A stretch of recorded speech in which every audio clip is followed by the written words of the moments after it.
Meenu ma'am, पहले मैं शुरू करता हूं आपसे। जिस तरीके से वर्मा साहब की एक चर्चा चल रही है, दूसरी तरफ जो अभी सांसदों से खाली कागज पर दस्तखत ले लिया जाना भाजपा के लिए तो बहुत सामान्य चीज है, लेकिन ये जो पूरा खेल है, क्या ये सादा कागज सिर्फ और सिर्फ धनखड़ साहब से ही जुड़ा है या फिर इसको मोदी जी से भी जोड़ा जाए? जिस तरीके से 75 साल की एक कहानी चल रही है, वो कितना प्रभावी है, कितना भारी है धनखड़ साहब के इस्तीफे के चलते मोदी जी के ऊपर? क्योंकि धनखड़, मोदी और भागवत, ये तीनों कनेक्शन मैं कल से ही देख रहा हूं कि लगातार इसको लेकर के कुछ ना कुछ सेटअप बैठाने की कोशिश हो रही है। तो ये सब एक ही धागे में पिरोया हुआ मान लिया जाए, एक ही खेल का हिस्सा माना जाए, मीनू मैम? जी रामप्रकाश जी, मुझे नहीं लगता कि ये इस तरीके से धागे में पिरोई हुई लड़ी है। मैंने कल भी एक चैनल पे कहा था रात में कि मैं पक्का हूं, मेरा पक्का यकीन है कि कल जिस तरीके से खड़गे साहब ने को बोलने का मौका दिया उन्होंने ऑपरेशन सिंदूर के ऊपर, जिसमें कि उन्होंने जो बीजेपी जो सत्तारूढ़ पार्टी है, उन्होंने खड़गे साहब के प्रस्ताव को नहीं माना कि ऑपरेशन सिंदूर पे चर्चा की जाए। उन्होंने कहा कि उनके जो सांसद है स्वामिक भट्टाचार्य, उनके प्रस्ताव पे चर्चा हुई है, ताकि रिकॉर्ड में ये दाखिल हो कि भाई बीजेपी ने अपनी तरफ से चर्चा कराई है, खुद इनिशिएटिव लिया है। तो उसमें उन्होंने खड़गे को यानी कि विपक्ष को पीछे धकेल दिया था कि आप you are nowhere in the picture, हमने अपने तरफ से करवाई है।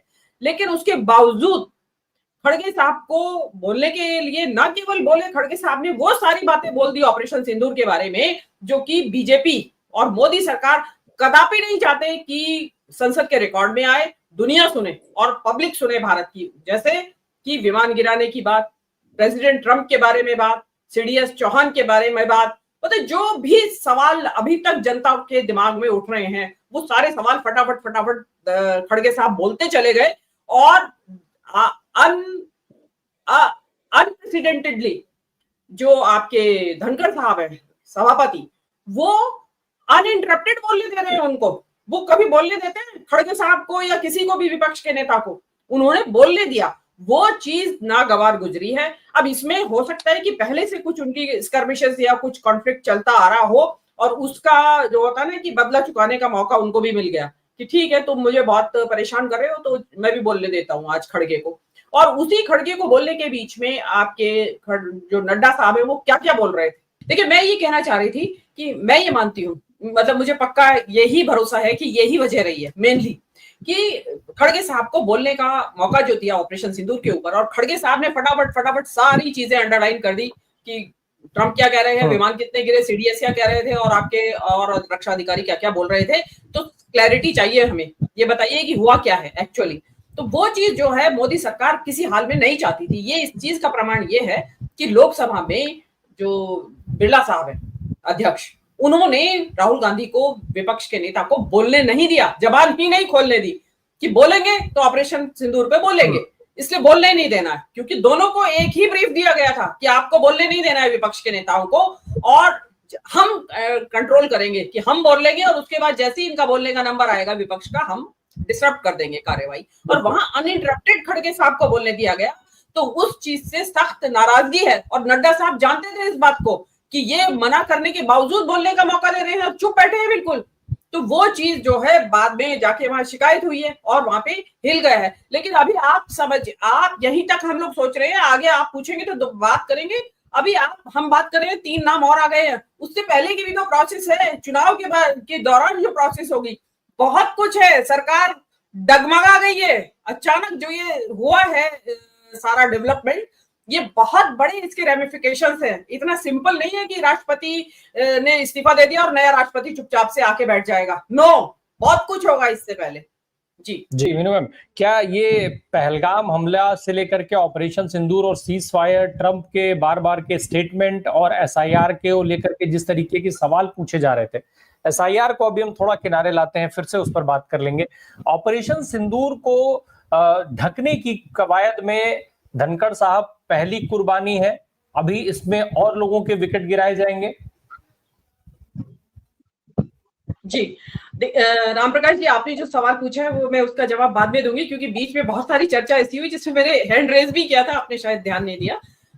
मेरा ये कहना है कि हम नामों की चर्चा कर रहे हैं कि ये उपराष्ट्रपति के नाम, वो उपराष्ट्रपति के नाम, और ये भी चर्चा आ रही है कि भाई ये उपराष्ट्रपति का शगुफा चढ़ा गया है, जरूरी मुद्दा एसआईआर है। नहीं, इस वक्त एसआईआर मुद्दा इतना जरूरी नहीं है। इस वक्त उपराष्ट्रपति की जो इस्तीफा हुआ है ये बहुत जरूरी मुद्दा है। सरकार अस्थिर होगी, क्यों होगी कि हम नामों की चर्चा कर रहे हैं, लेकिन नामों से पहले ये तो देख लीजिए कि चुनाव होगा वो कैसे होगा।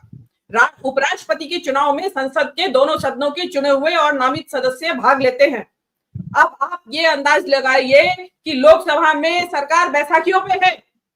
ये पुराने वाले चुनाव नहीं है कि प्रबल प्रचंड बहुमत की सरकार है मोदी जी की, जिसको चाहा उसको बना दिया। रामनाथ कोविंद के समय भी, द्रौपदी मुर्मू के समय भी, दोनों समय में और उपराष्ट्रपतियों के समय में जिसको चाहा जिसको खड़ा कर दिया वो व्यक्ति बन गया। इस वक्त उपराष्ट्रपति का चुनाव जो होगा, नाम को तो छोड़ दीजिए आप, जो चुनाव होगा वो बहुत टेढ़ी खीर होगा भाजपा के लिए।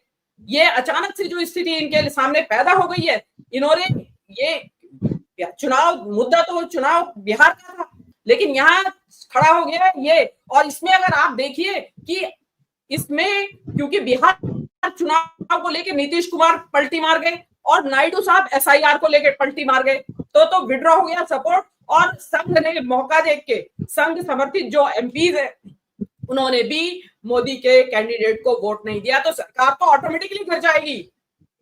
बहुत बड़ा मुद्दा है ये, राष्ट्रपति का चुनाव बहुत बड़ा मुद्दा है। सरकार की अस्थिरता और लॉन्जिविटी चलेगी या नहीं चलेगी, इसके ऊपर निर्भर करेगा। एसआईआर तो बाद में होगा, सरकार गिर गई तो एसआईआर तो अपने आप ही निरस्त हो जाएगा। जरूरी है धनखड़ के चुनाव के ऊपर, उपराष्ट्रपति के चुनाव के ऊपर चर्चा करना। मैं दोहरा देती हूँ दर्शकों की सुविधा के लिए कि संसद के दोनों सदनों के चुनाव नामित और चुने हुए सदस्य इसमें भाग लेते हैं। संसद में जो लोकसभा है उसमें भाजपा बैसाखी के ऊपर है, दो दलों की मुख्यतः है। उन्होंने अगर अपने पैर खींच लिए, हो सकता है वो भी मौका देख के खींच ले, और संघ ने अपनी चाल दिखा दी और वहां से 150 सांसद वहां से पीछे हट गए, तो मोदी जी कहीं के नहीं रहेंगे। बहुत मुश्किल समय है सरकार के लिए। दूसरी ही बात, कौन ये होगा उम्मीदवार, मेरे हिसाब से कोई नहीं होगा, जेपी नड्डा होंगे उम्मीदवार। मैंने कल भी कहा था कि ऐसा व्यक्ति चुनाव करके लाया जाएगा जिसको कि बंगाल और बिहार दोनों को एड्रेस कर सके, और जेपी नड्डा का दोनों स्टेट से कनेक्शन है सीधा। जेपी नड्डा बिहार में पैदा हुए, बिहार में शिक्षा हुई भी है तक, एक बिहार कनेक्शन। दूसरा, उनकी पत्नी बंगाल से है, मल्लिका बनर्जी, तो दूसरा बिहार बंगाल कनेक्शन। तो बिहार और बंगाल दोनों को एड्रेस किया जाएगा। मोदी की ट्रोल आर्मी, आईटी सेल की जो आर्मी है वो पूरी तरह से नड्डा के बिहार और बंगाल कनेक्शन के तरह तरह से प्रचार प्रसार करेगी। और नड्डा क्योंकि यसमैन है और पूरी तरह से वफादार हैं, तो वो नड्डा उसके यहाँ पे उम्मीदवार होंगे। और तीसरी बात यह है कि ये जो चुनाव है, अब तो हमें ये इंतजार करना चाहिए कि राष्ट्रपति चुनाव में वोट किधर पड़ेगा और कैसे वोट मैनेजमेंट किया जाएगा। 240 सदस्यों की जो सरकार है वो कैसे अपनी मनमर्जी का राष्ट्रपति चुनवा पाएगी, ये बहुत बड़ा यक्ष प्रश्न है।